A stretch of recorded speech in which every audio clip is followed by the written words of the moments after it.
Ayan na. Tatanggalan natin yung kisame, yung mga gilid ng mga plastic. Tanggal na rin natin yung sapin. Natanggal na natin yung dalawang upuan. Ready na tayo. Isa-set up na natin ng full setup na camper van. Itong simutod natin.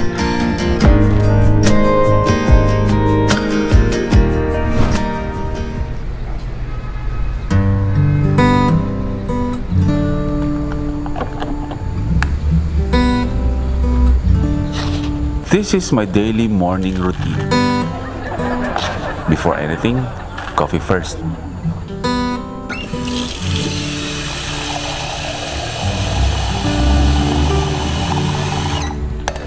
Pero bago ang kape na yan, at bago bumangon sa higaan, andun ang bulong na, salamat po sa panibagong araw.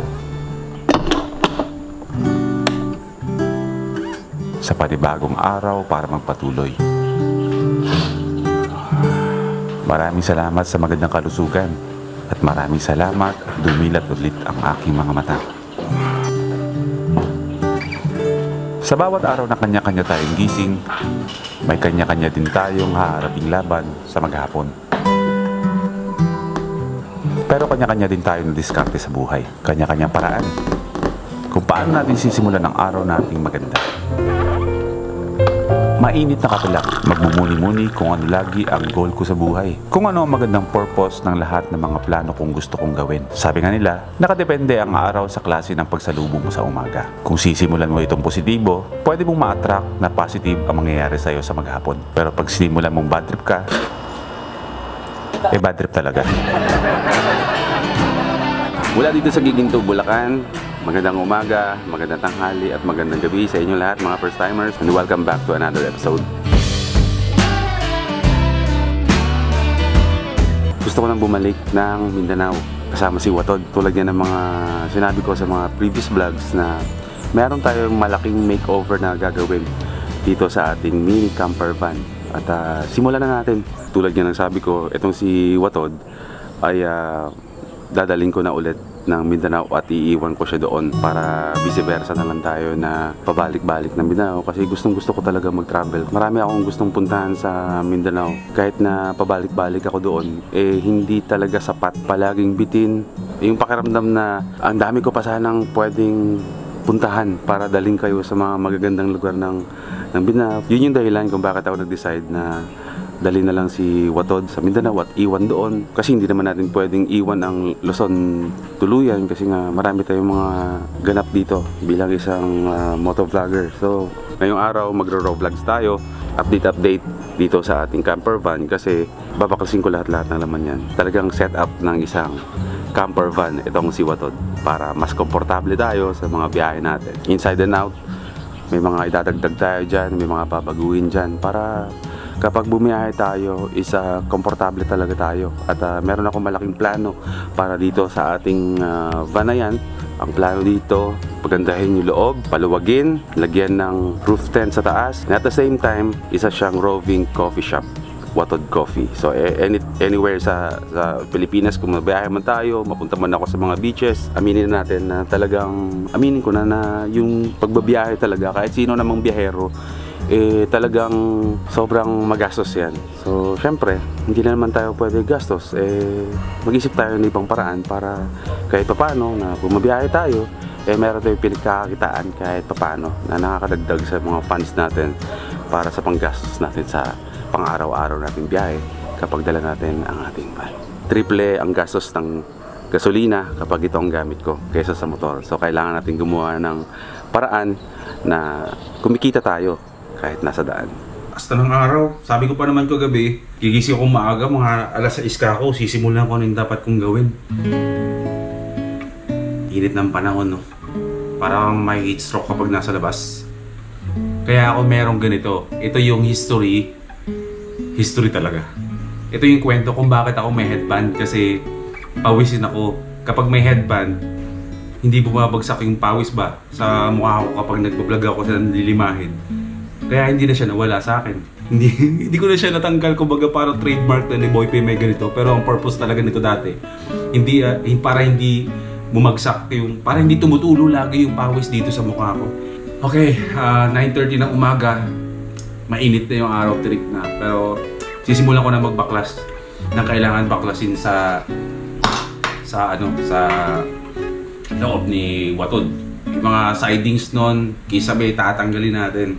Dapat hubad na hubad yun. Magbumukhang skeleton yung loob ni ulam ko.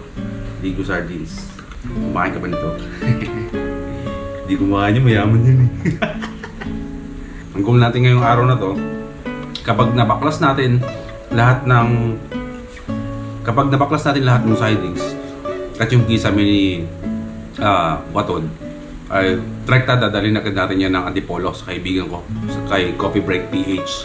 Problema ko, kapag hinatid natin si Watod doon sa Antipolo, wala akong sasakyan pabalik. So isisiksik ko si Abenis natin sa loob ng van. Hindi ko alam kung paano, talian or higa, basta madala natin yung motor para kapag iniwan ko na si Watod doon sa Antipolo, sa bahay nila, kasi abutin ng siguro ilang linggo din yan, kasi hindi na meron akong motor pa-uwi ng Bulacan. Tapusin ko lang ito. Magbabaklas tayo.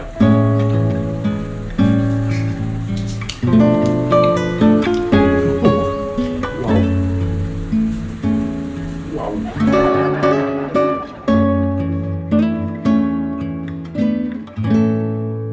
Simulan na natin. Yung mga kahoy dito na ginawa sa katiil, dadalhin ko rin niya sa kanya para magamit din sa ibang bagay-bagay. Matagal na panahon kong pinag-isipan yung gawin to kay Watod. Pero yan talaga ang purpose ni Watod. Sama natin yan sa biyahe. May isa pa naman tayong sasakyan dito na ginagamit pang negosyo, pang pamilya na rin. Isang sasakyan. Wala kami ibang sasakyan. Itong L300 lang tsaka si Watod. Ito may iwan dito to sa Pilipinas. Hindi, may iwan to dito sa Luzon. Si Watod naman is dadalhin natin yan ng Mindanao. At least may sasakyan tayo dito, pang business, pang pamilya. Si Watod nandun sa Mindanao, gagamitin natin yan sa pagta-travel natin. Trabaho pa rin yun. So dito, pinaghahakot ko na, pinaglilipat ko na yung mga ibang gamit. Ito mga patungan ko ng mga gamit na to. Isa, dadalhin ko to sa first time moto. Kasi renovation ngayon ng first time moto main dito sa Giginto, Bulacan. Kasi magkakaroon na tayo ng service center. Kumbaga hindi lang siya helmet shop na. Mag-aayos na rin tayo ng mga motor, mga change oil, change tires, mga ganyan. At yung mga ibang tatanggalin natin dito kay Watod ay ikakarga muna natin dito. Yung problema ko ngayon kung saan ko ilalagay, saan ko i-imbak na wala pa naman akong storage room. Tignan natin, basa klasin muna natin. Maliit lang tong van natin. Ang gagawin natin, itong bubong is tatanggalin natin tong cover na to, plus itong mga sidings, itong mga yan, babaklasin natin lahat yan hanggang dito. Tanggal to, tanggal lahat yan. Ang ititira ko lang dito is ito. Ayoko nang tanggalin to, pati yung sa harapan. Itong bubong lang, gagawing kahoy yan, gilid. At basta ang purpose nito ay lumawak-lawak. Kasi pag tinanggal yung mga sidings na yan, lalapad tong sasakyan. Tapos dito sa higaan, sa ilalim yan, magkakaroon ng dalawang drawer. I-explain sa inyo ni Coffee Break PH kapag napunta na tayo ng Antipolo sa bahay nila. Plus tatanggalin natin tong upuan na to. Tapos merong uka yan dito sa ilalim.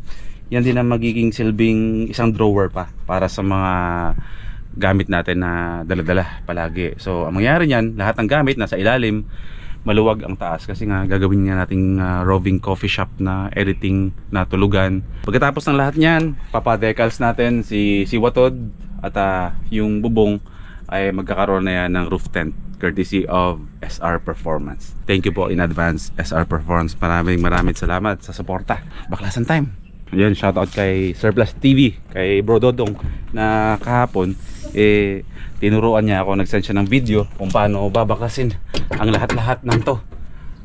Madali lang, talks lang lahat yan. Actually, sinampulan ko na yung kagabi kung paano ko tatanggalin. Madali lang. So unahin natin yung mga sidings. Ito muna. Sorry Watod, para dito sa ikaganda mo.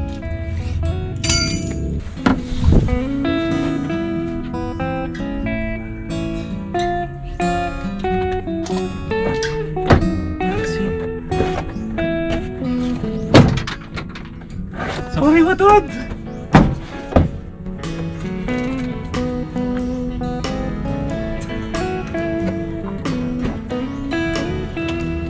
gaganda ka naman. Ako yung nasasaktan eh. Pero gusto ko talaga siyang gumanda. Watod, gaganda ka, promise.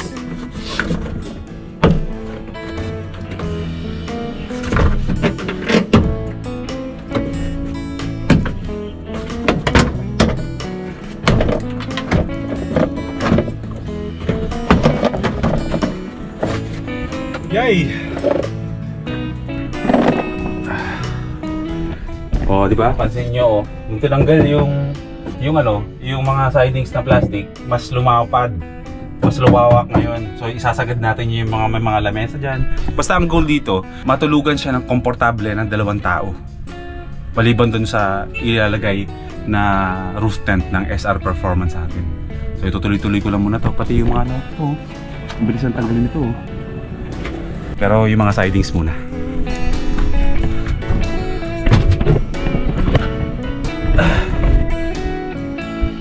Oh, kailangan tanggalin to.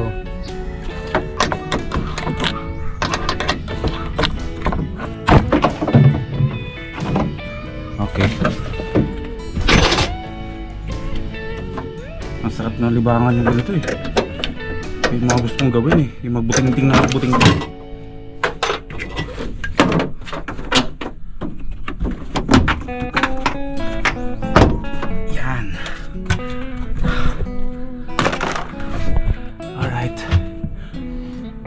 Ito, stay ito. Pati yung sa harapan. Ito, stay din to.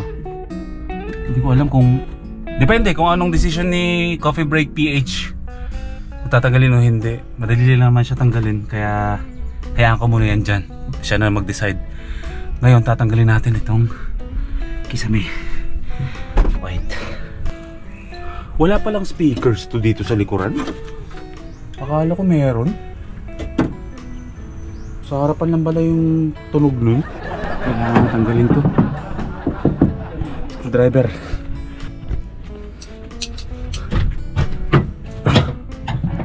Okay.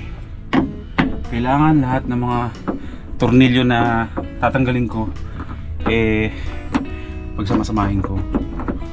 Ako pa naman yung pag may binabaklas pag sinusuli ko na yung mga tornilyo nanganganak.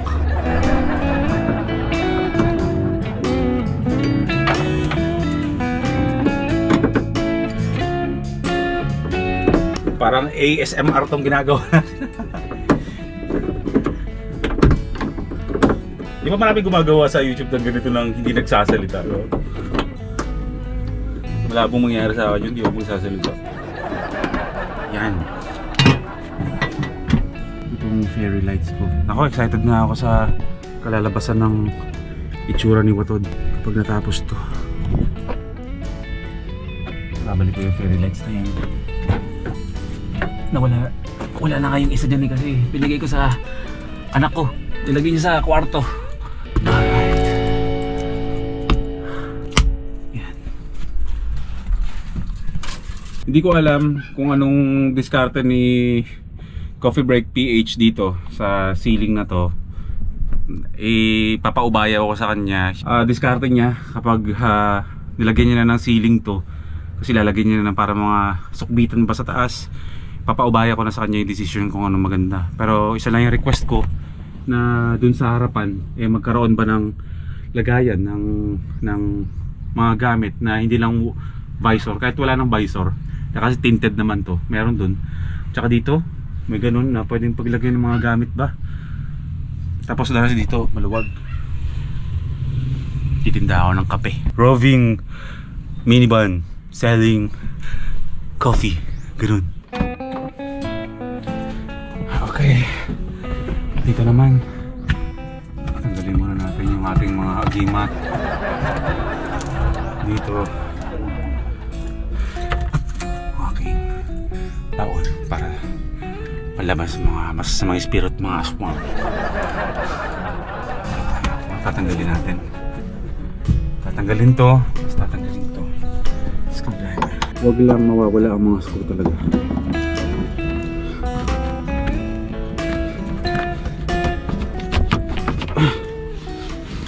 Yun. Ayun. Ayan. Kabila.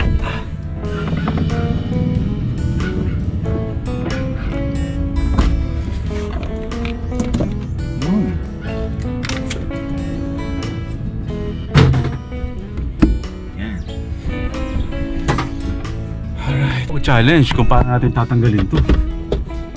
Ah! Okay. So kailangan ko lang tanggalin tong dalawang screw dito and then dalawang screw dito. Wait a minute. Pwede na ako maging mekaniko ni Dodong Lagan.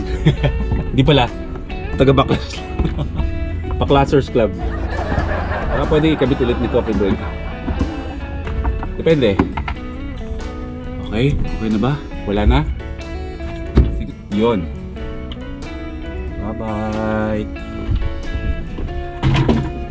Ilaw. Lahat mo pala di screw eh. So tatanggalin ko rin yung screw na to. Pero feeling ko ibabalik to. Sige. Kailangan ko palang ibalik to mamaya. Mahirapan ako mag-drive. Bakit ng Antipolo pag ano. Yan. Professional. The design is very professional. Game. Ayun, bumabagsak. The design is very Serranico.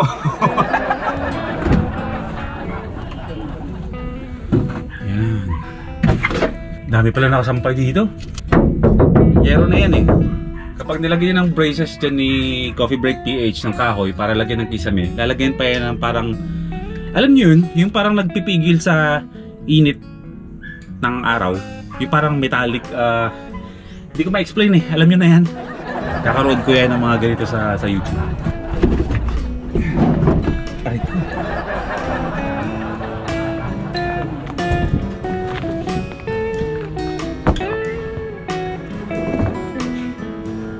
Lahat ng mga binaklas natin is kailangan nating i-plastic. Oh, saan galing to?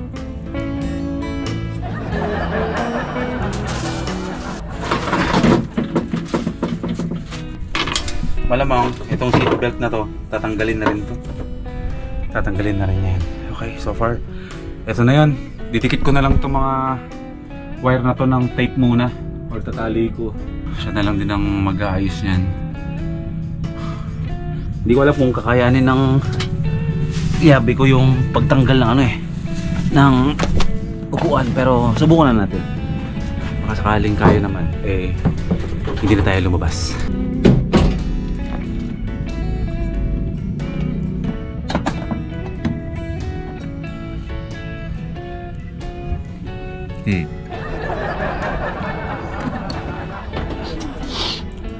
Hirap pa.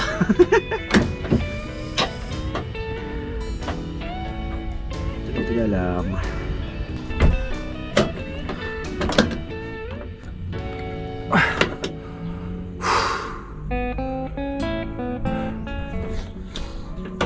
Hirap na hirap ako. Pwede palang ganito. Eh dito na, madudukot ko na.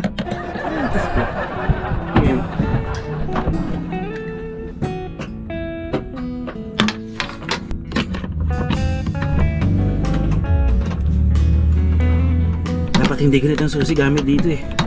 Yung mahaba ba? Yung parang T-wrench. Tanggal.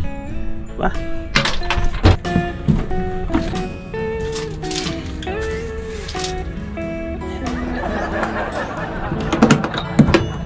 Hindi, 2, 4, 6, 8. Dapat walo to. 1, 2, 3, 4, 5, 6, 7, 8. Very good.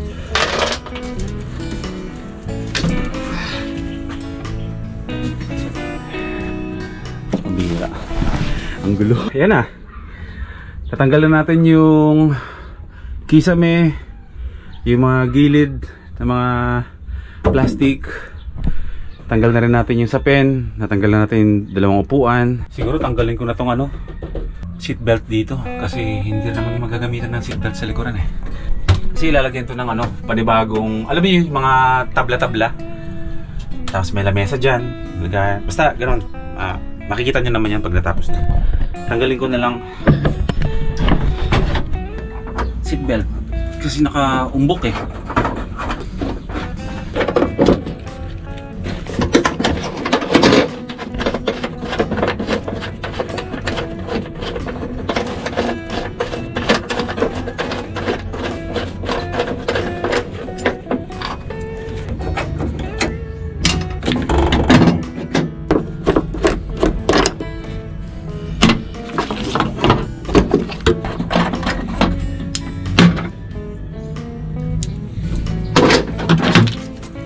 Last one. Itong carpet. Ano ba to? Kailangan tanggal to eh.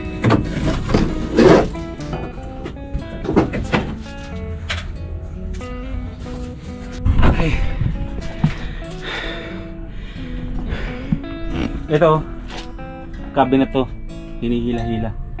Lagay ng mga gamit natin. It's either hila-hila or may tinatanggal lang ba na takip. Tapos higaan pa rin siya.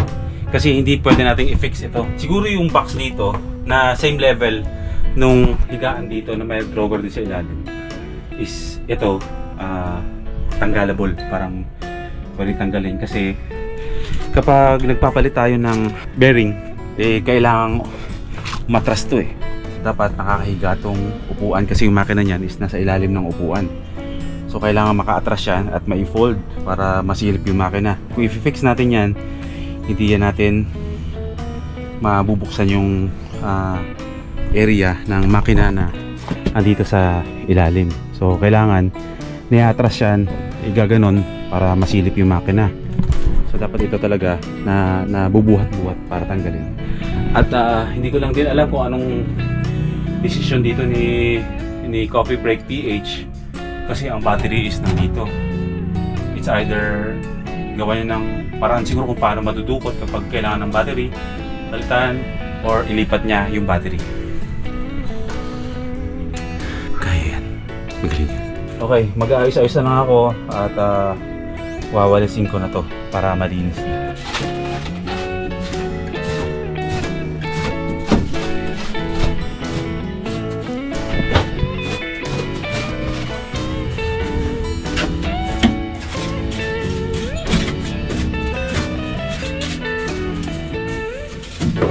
Okay na yan.